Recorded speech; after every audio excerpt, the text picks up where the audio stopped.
Hi! Is your Ecovacs Deebot T8 robot vacuum acting up?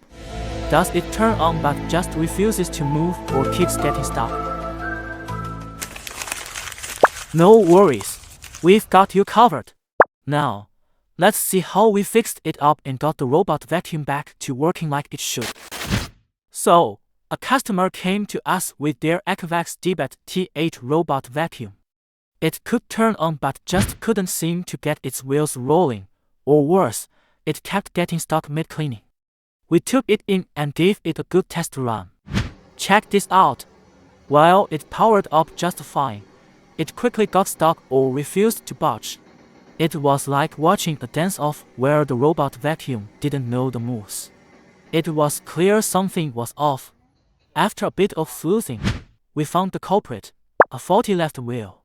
It was like trying to walk with one shoe on, not very effective. No wonder it couldn't move properly.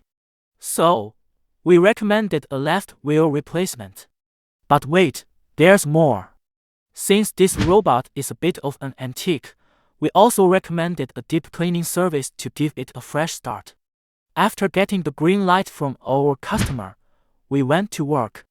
Then, we tested it thoroughly to make sure it was moving smoothly and behaving like a brand new robot. Wow! Look at that! No more getting stuck, just smooth moves and ready to clean like never before. Our customer was thrilled. Their Ecovacs Deebot T8 robot vacuum is back in action and working better than ever. So, what's up with your robot vacuum? Contact us today, and let's get your robot vacuum back to its sparkling best.